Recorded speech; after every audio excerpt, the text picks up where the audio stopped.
Look, the cake's here, Victoria exclaimed joyfully as she walked through the crowded living room, her arms steady despite age, balancing a vibrant, towering cake adorned with Super Mario characters.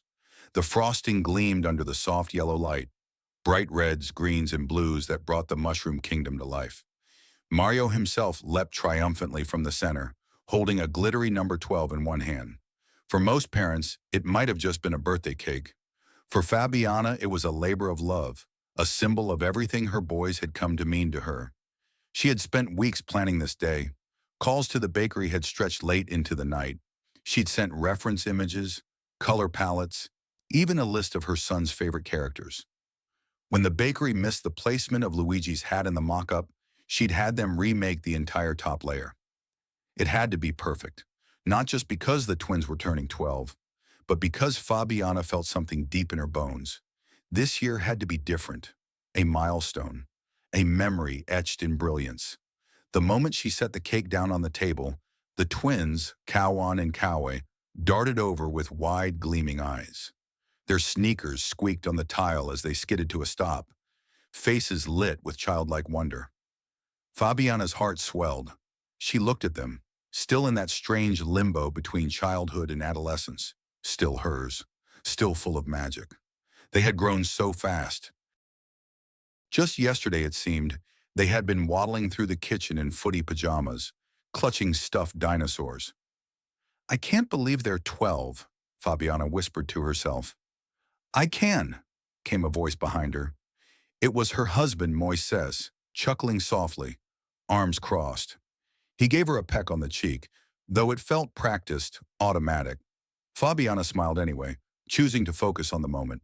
From the kitchen emerged Victoria, Fabiana's mother, and the boy's grandmother. Her short gray curls were slightly tousled from the heat of the oven, and her fingers, wrinkled and speckled with age spots, clutched a silver lighter. She moved slowly but with determination. One by one, she lit each of the 12 candles atop the cake, her lips pursed in concentration.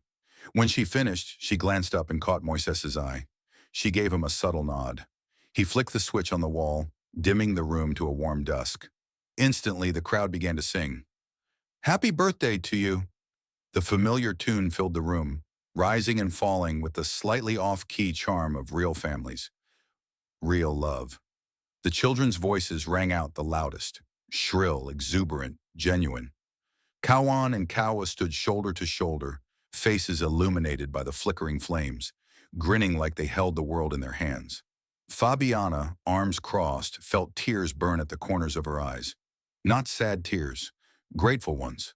She had fought so hard for this peace, for this image of perfection. She'd endured long nights with fevers, doctor visits, school fights, and endless doubts. And in this moment, it all felt worth it. "Make a wish," someone called out.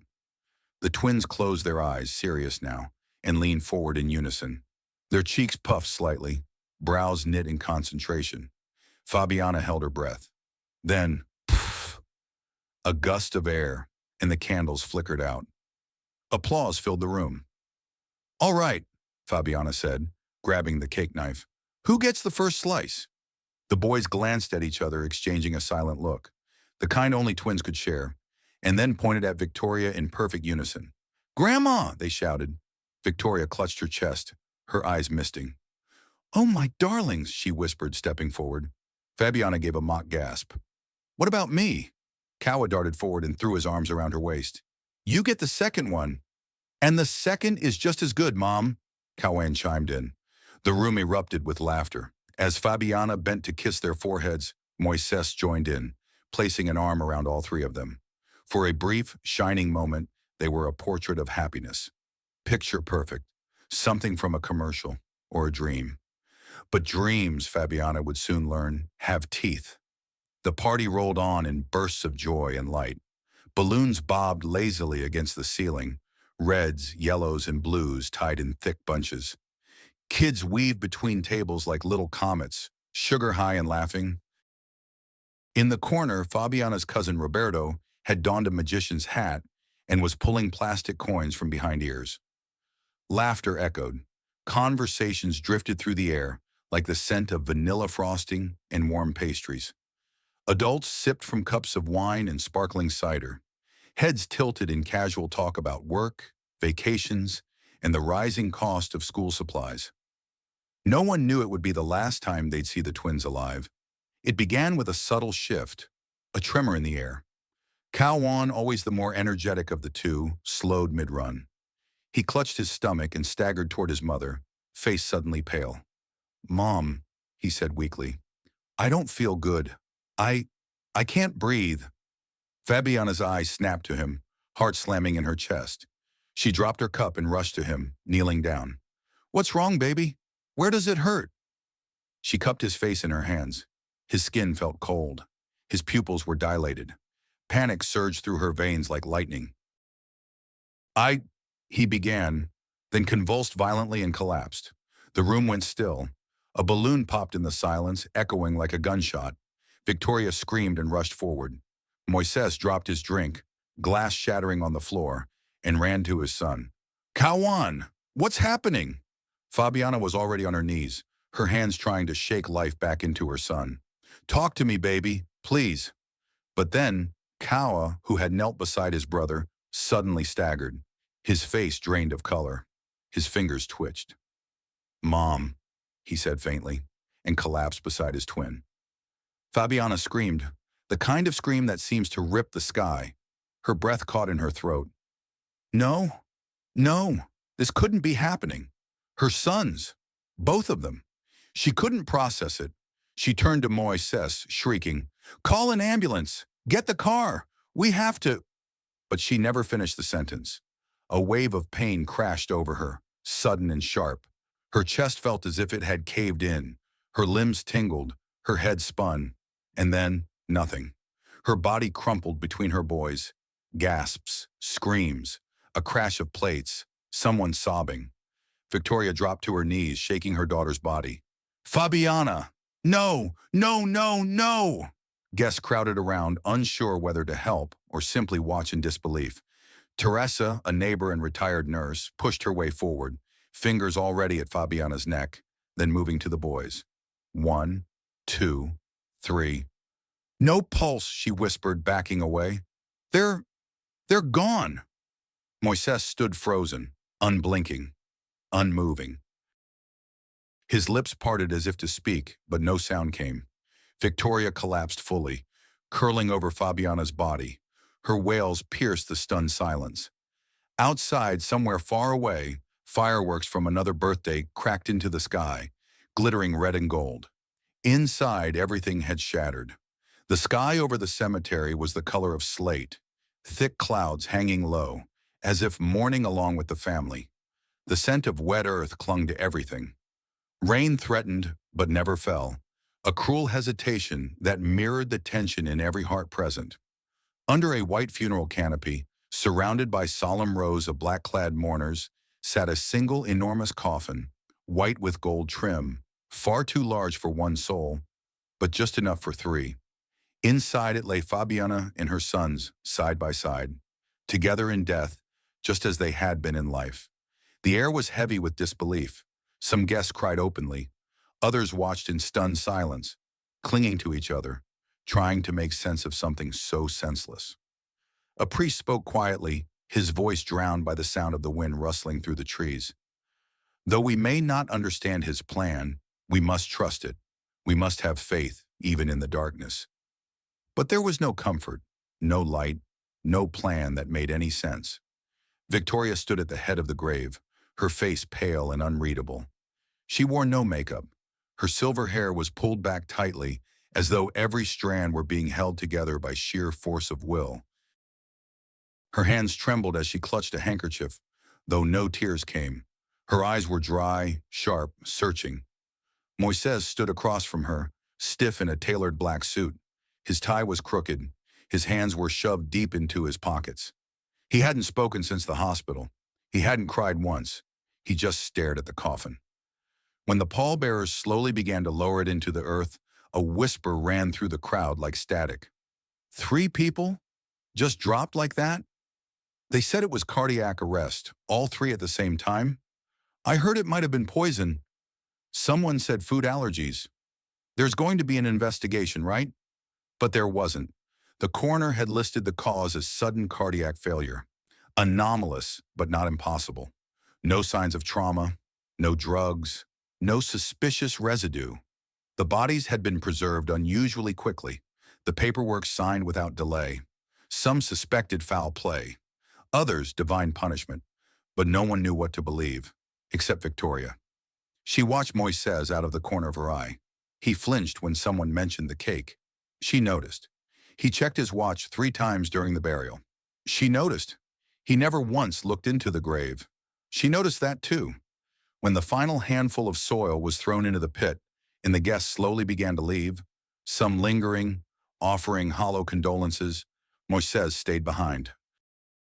For a long time he stood there staring at the fresh mound of dirt, as if expecting something to emerge from it, or maybe fearing that it would. Victoria didn't speak to him. She simply laid a hand on the coffin before it was covered.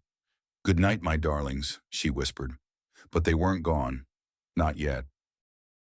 In the caretaker's small office at the edge of the cemetery, a flickering black and white monitor displayed live feeds from several camera angles. Carlos, a short man with a belly built from decades of coffee and empanadas, leaned back in his chair, sipping from a steaming mug as he reviewed the footage from the day. Everything looked normal. Guests grieving, rain clouds rolling in, nothing out of the ordinary. Until 2:34 a.m., on screen, the feed from Grave 17 glitched. A momentary flicker. Static burst across the monitor like a lightning flash. Then, movement. Carlos squinted and leaned forward. It wasn't above ground. It was something below. Subtle, unnatural, inside the coffin. Darkness, stillness. Then, a gasp. Fabiana's eyes flew open. Her chest heaved. Air, thick, sour, thin, burned in her lungs. Her hands clawed upward, meeting hard wood inches from her face. A scream caught in her throat. No, no, no. Her mind reeled, struggling to piece together fractured memories. The party, the boys collapsing, pain in her chest. And then, nothing. Now she was buried alive. Her scream finally tore free. "Help! Somebody help me!" Beside her, a soft rustling, a moan. "Mom?" A small voice whispered. "Kawa." She twisted, reached for him blindly in the dark. "I'm here! I'm here!" Another voice. "It's dark," Cowan whimpered. "I can't breathe." Fabiana felt along their bodies. Warm. Alive. Alive. Thank God. She searched her pockets, fumbling. Her fingers grazed something cold and rectangular. Her phone. She pulled it out. The screen lit dimly, no signal. But a video autoplayed. A masked figure filled the screen, face hidden behind a metallic white mask with no eyes, no mouth. Just smooth silence. A distorted voice spoke. "Air is limited. Put on the masks. Do not scream. You'll be safe. Soon." As the video ended, Fabiana's hand bumped against a package near her leg. 2 small oxygen masks, and 1 adult-sized. She wasted no time. She fit them over her son's faces first, then secured hers. Her heart thundered in her ears. What is happening? Minutes passed, or maybe hours. Time dissolved in the suffocating dark. Then, above them, thuds, movement, shovels, digging. The coffin rocked slightly. A crack of light appeared as the lid creaked open. Fabiana blinked hard, her eyes adjusting. 3 masked figures stood over them, silhouetted by the van's headlights. No words, just motion. Gloved hands reached down and pulled the boys up gently. Then Fabiana. She stumbled into the night air, gasping. "Who are you?" she screamed. "Why did you bury us?" The leader, taller than the others, reached down and snatched her phone. "You'll understand soon," he said, and turned. They loaded into a white van. The door slammed shut, and they vanished into the night. Far across town, in a sleek high-rise apartment overlooking the city skyline, Moises clinked a glass of champagne against another. "To new beginnings," he said. His mistress, Cynthia, curled up beside him in a silk robe. She looked uneasy. "It worked?" "Perfectly," he replied, running a hand through her hair. "No one suspects a thing. The autopsy was clean. Even Victoria's buying it." He smiled, but it didn't reach his eyes. Just seems fast, Cynthia said. You're not worried? I'm free, Moises whispered. That's all that matters. But he was wrong, because behind the glass, standing silently in the hallway, was Fabiana, eyes pale, expression unreadable, watching, waiting. The city lights twinkled outside the apartment windows, indifferent to the storm brewing within. Fabiana stood silently in the dim hallway, her pale face reflected faintly on the glass. The twins' laughter echoed faintly, a haunting ghost of the past, filling the empty rooms with a chilling presence. Behind the locked door, Moises and Cynthia celebrated their grim victory, unaware that death's shadow had returned to haunt them. Fabiana's footsteps were ghost-like as she moved toward the living room. Every breath was calculated, every heartbeat steady but cold. She was no longer the mother desperate for answers. She was the avenger, calm and relentless. Suddenly, the door creaked open. Cynthia appeared, startled. "Who's there?" she whispered, clutching the doorframe. Fabiana stepped forward, her voice a whisper as sharp as a knife. "I'm here."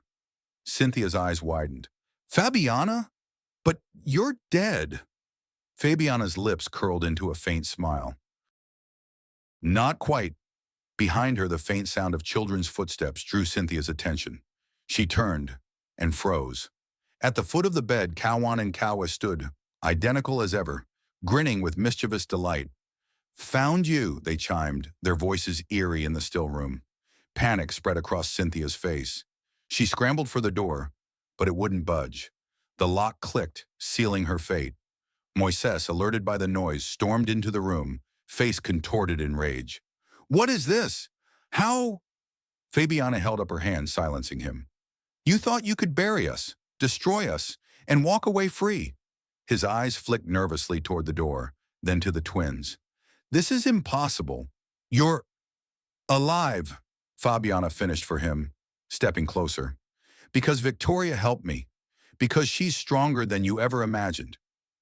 Moises's sneer faltered as Victoria herself appeared in the doorway, calm and composed, eyes blazing. "Did you really think I wouldn't see through your lies?" she said quietly. "You poisoned my grandsons. You tried to kill my daughter. And for what? Money? Greed? To be free of us?" He opened his mouth to speak, but no words came. Victoria continued. "I've been watching, listening, waiting." Fabiana nodded. "We have proof," Moises, "videos, confessions, enough to put you away for life."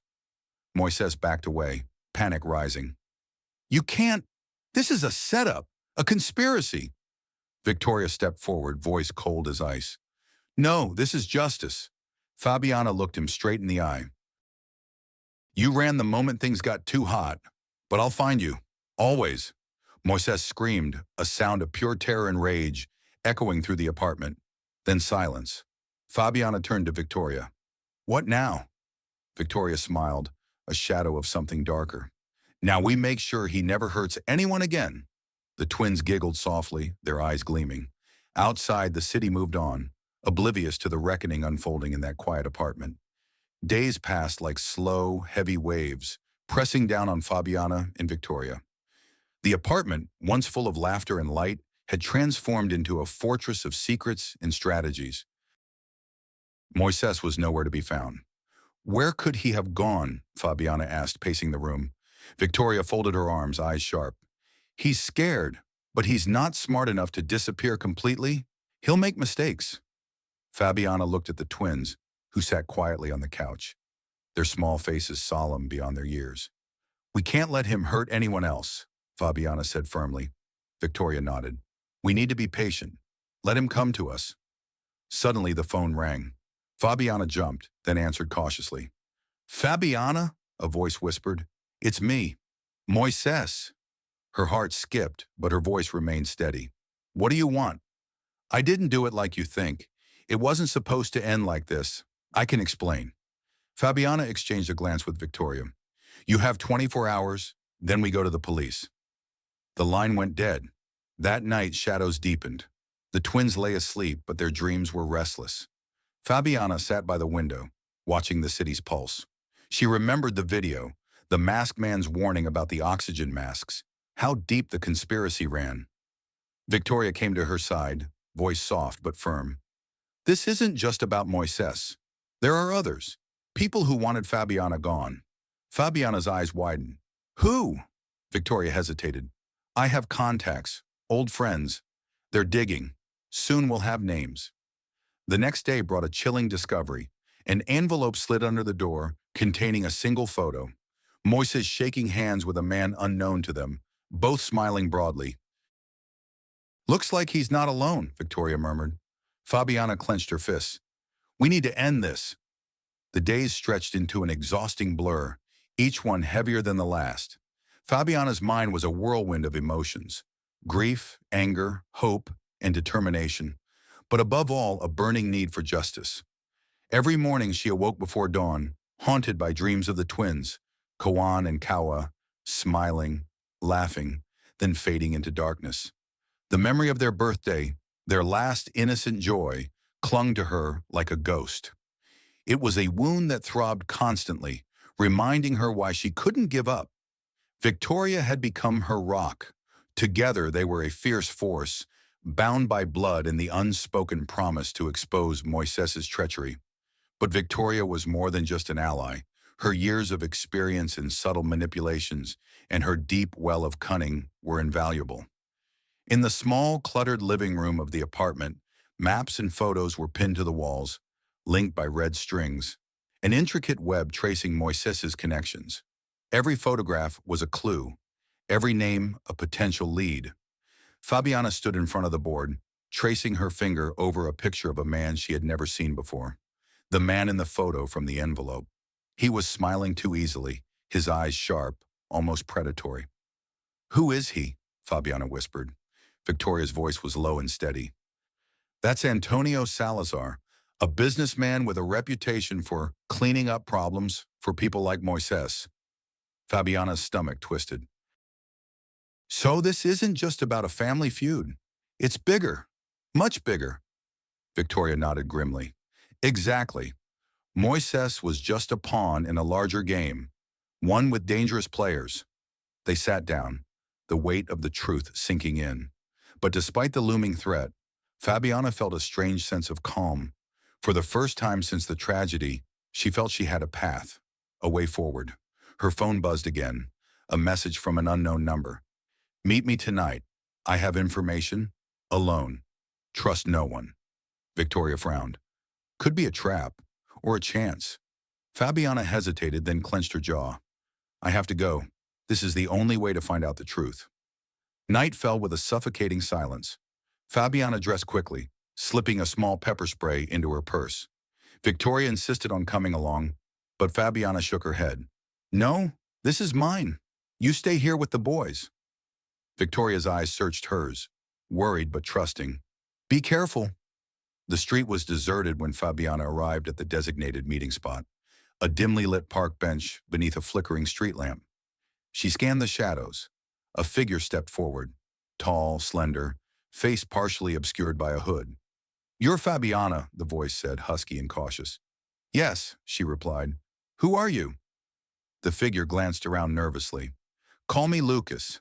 I used to work for Salazar. I know what he's capable of. Fabiana's heart pounded. Why are you helping me? Lucas's eyes darkened. Because I want out. Because I hate what we did. And because Moises, he's more dangerous than you think. He pulled out a small envelope, sliding it into Fabiana's hand. Inside is proof, documents, recordings, enough to bring them down. Fabiana's fingers trembled. Why trust me? Lucas smiled sadly. Because you're the only one who still fights. Suddenly, a car door slammed in the distance. Lucas's eyes widened. Go, now! Fabiana didn't hesitate. She ran into the night, clutching the envelope like a lifeline. Back at the apartment, Victoria waited anxiously, pacing the floor. When Fabiana burst through the door, breathless, Victoria grabbed the envelope, opening it carefully. Inside were files, corrupt deals, secret meetings, even a recording of Moises boasting about his crimes.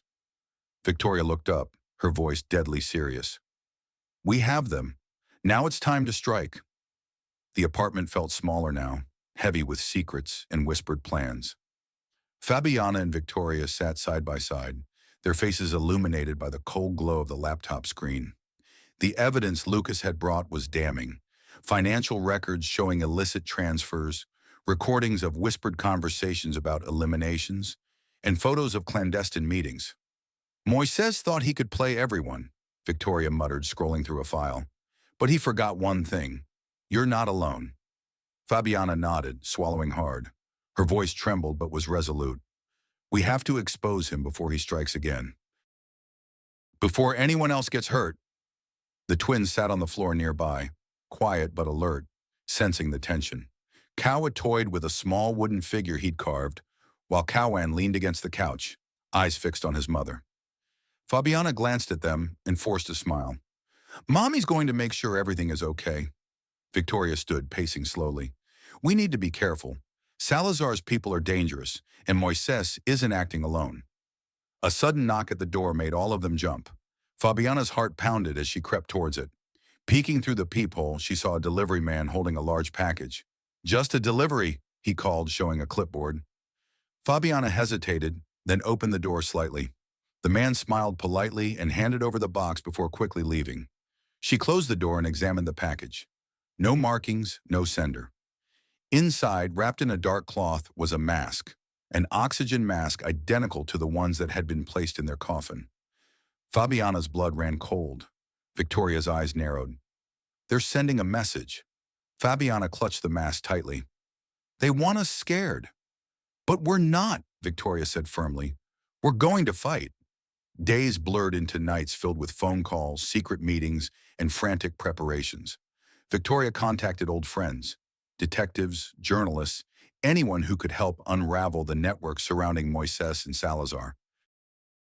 Meanwhile, Fabiana struggled to maintain normalcy for the twins, helping with homework, preparing meals, soothing their fears. Every smile she gave them was a mask for the storm raging inside. One evening, as Fabiana tucked the boys into bed, Kawan looked up, voice small and uncertain. Mom, will Daddy come back? Fabiana's throat tightened. She kissed his forehead gently. No, sweetheart. Daddy can't come back. Kawe reached for her hand.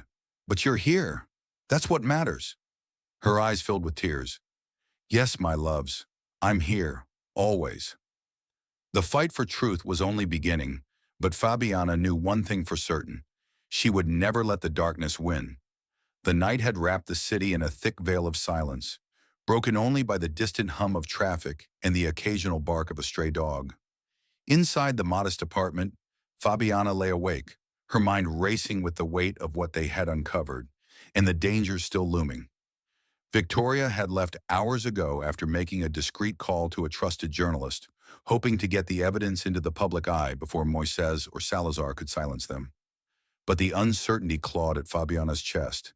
Would it be enough? Or had they already walked into a trap? She glanced over at the twins, now sound asleep in their shared room.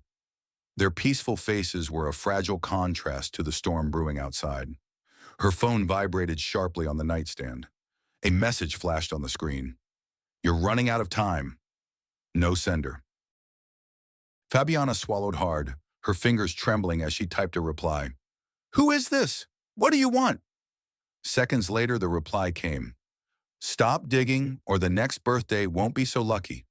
A chill ran down her spine. She paced the room, heart pounding, then sank onto the couch, burying her face in her hands. The message was a clear threat and a cruel reminder of the twins' fate. Suddenly, the sound of footsteps echoed outside the door. Fabiana froze. Before she could react, the door handle rattled violently. Fabiana, open up! A voice hissed urgently. She recognized it, Victoria's voice, strained but determined. Fabiana threw open the door to see Victoria, her face flushed, eyes sharp. They're coming, Victoria whispered, glancing over her shoulder. Fabiana's mind snapped into focus. Who? Moises? Salazar? Both, and their men. They know we have the proof. Victoria pulled Fabiana into a tight embrace. We need to leave, now. The twins stirred, sensing the tension. Fabiana scooped them up, whispering, It's okay, I'm here. They moved swiftly through the back exit, disappearing into the night. For hours, they hid in a safe house provided by Victoria's contacts, an old secluded cabin deep in the woods. Fabiana stared out the window, watching the dark silhouettes of trees sway in the wind. The silence was oppressive, filled with unspoken fears. Victoria handed her a worn photograph. This was Moises and Salazar years ago. Partners in crime. Fabiana traced the faces with a trembling finger. How could I have been so blind? Victoria's voice softened. They're masters of deception, but we're smarter. A sudden rustle outside snapped their attention to the window. Two shadows passed silently, their presence a grim reminder. The hunt had begun. Fabiana clenched her fists. We won't let them win. Victoria nodded, eyes blazing with fierce resolve. This is just the beginning. The early morning fog clung to the forest like a ghostly shroud as Fabiana, Victoria, and the twins stayed hidden in the remote cabin. The crackling fireplace was the only sound that broke the eerie silence, casting long shadows across the worn wooden walls.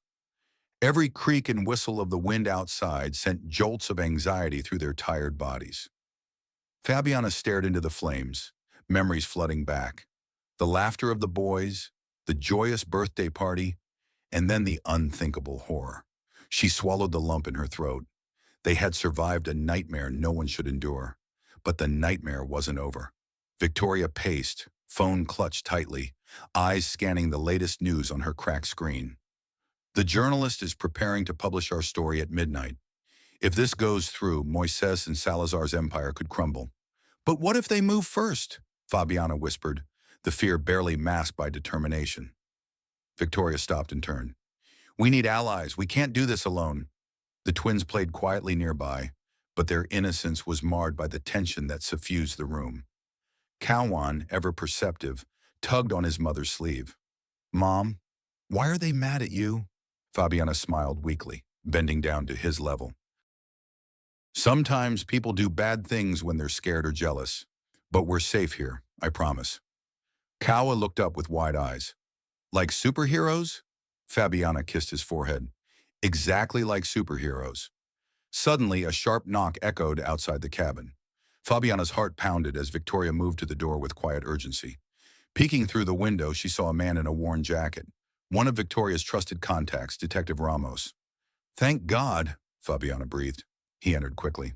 They're already searching the city. Salazar's men have eyes everywhere. You'll need to move soon. Victoria nodded grimly. We have to be ready to run at a moment's notice. Days later, under the cover of darkness, Fabiana and her small group arrived at a safe house in the city, a nondescript building guarded by allies loyal to Victoria. The walls were thick, the windows barred, not a home, but a fortress.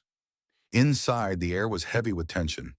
Victoria sat with Detective Ramos and a young hacker named Leo, whose fingers danced across multiple keyboards, decoding encrypted files linked to Moises' accounts.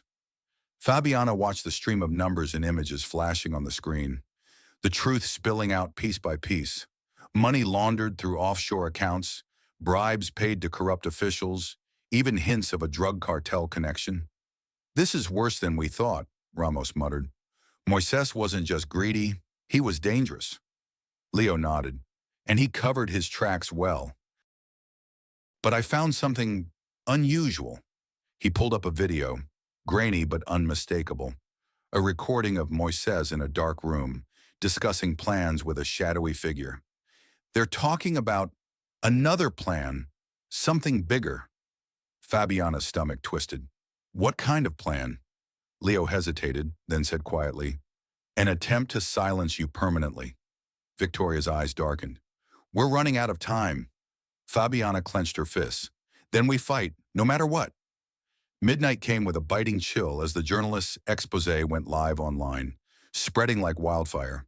The public was shocked, the tale of betrayal, murder, and deceit unfolding before their eyes. Fabiana sat with Victoria, watching the flood of comments and messages, some offering support, others laced with threats. The twins slept peacefully, unaware of the storm raging outside. Suddenly, the power flickered and went out.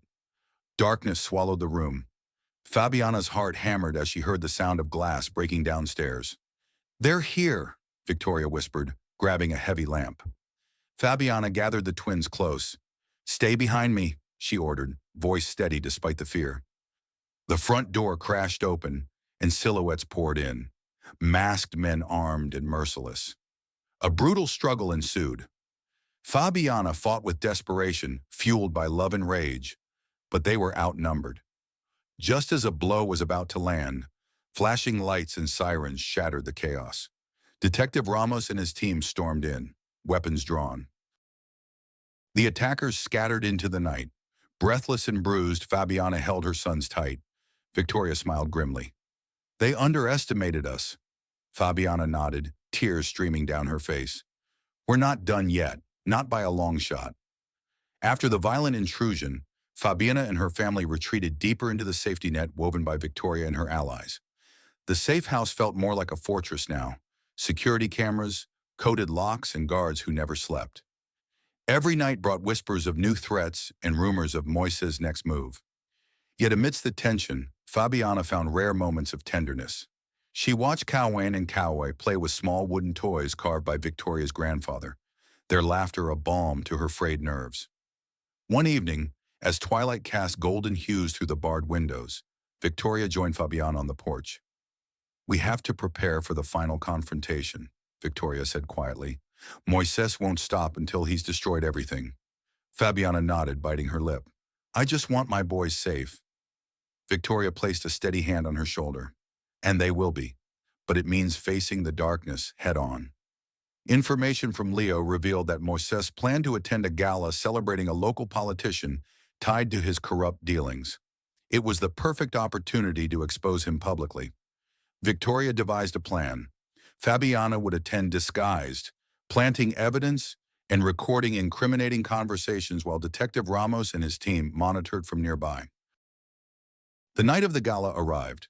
Fabiana, clad in an elegant dress and a mask, entered the glittering ballroom. The air buzzed with champagne glasses clinking and whispered secrets. Her heart pounded as she spotted Moises across the room, laughing with Cynthia by his side. His smug expression was a fresh wound. Fabiana's gaze locked on her target. Every step was calculated, every movement measured. She slipped a small camera into the folds of her dress. Suddenly, Moises' eyes flicked toward her. For a brief second, recognition flashed. "Who is that?" he murmured. Fabiana's breath caught, but she kept moving. Back at the safe house, Victoria and Ramos watched the live feed anxiously. Fabiana maneuvered through the crowd, overhearing damning conversations about bribery, murder plans, and money laundering. Suddenly, a shadow fell over Fabiana. Moises appeared beside her, voice low and threatening. "You think you can bring me down? You don't know who you're dealing with." Fabiana held her ground. "I know enough, and soon everyone will." Moises smirked, then whispered, "You'll regret this." Before he could act, Victoria and Ramos burst in, arrest warrants in hand. The room erupted in chaos. Moises' empire began to crumble. Fabiana felt a surge of triumph mixed with exhaustion.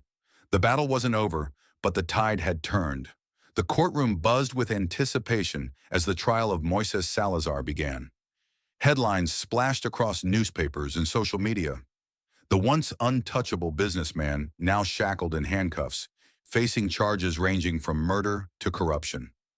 Fabiana sat beside Victoria, her sons playing quietly at their feet. The journey had been long and brutal, but finally justice seemed within reach. Yet shadows lingered.